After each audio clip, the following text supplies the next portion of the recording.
The Arizona State Board of Education now delaying a process to remove DEI language from state teaching standards. Now, it's a directive from the very top in Washington, and it has some state board members and state schools chief at odds.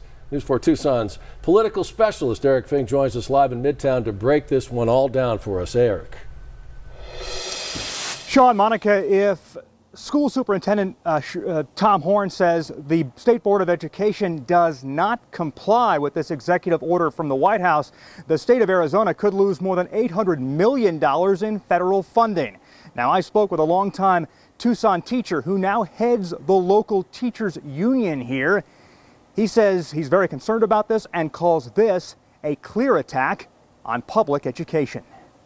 This is just manufacturing a crisis and manufacturing a problem that doesn't exist. Before becoming the president of the Tucson Education Association, Jim Byrne was a social studies teacher at Cholla High School. Byrne opposes taking out diversity, equity, and inclusion language from state standards. It's an executive order from the Trump White House. Nobody's coming after our state standards saying, this isn't good enough. My kid's not learning because X, Y, and Z is in the state standards. That's just not happening. Superintendent Tom Horn worries if Arizona doesn't comply, the state stands to lose $866 million in federal funding. We must avoid an $800 million cut to our budget for our students.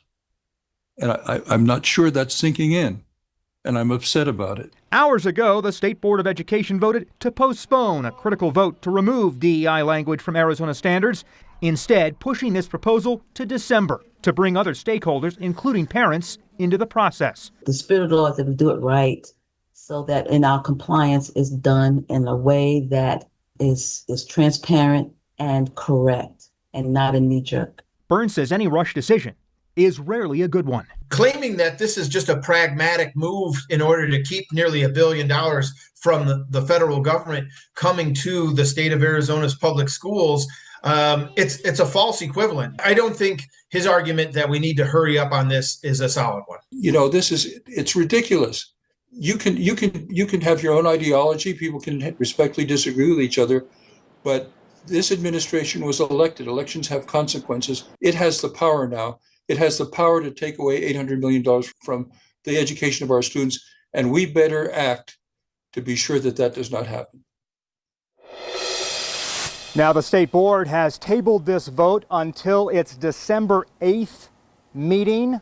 Horn says it usually takes about 8 months for any type of change to state education policy to take effect, so he worries any delay on a vote could be very costly in terms of federal dollars. Now, I did reach out to Tucson Unified School District Superintendent Gabriel Trujillo for his perspective on this. I did not hear back in time for air. We're live tonight in Midtown. I'm Eric Fink, News 4, Tucson.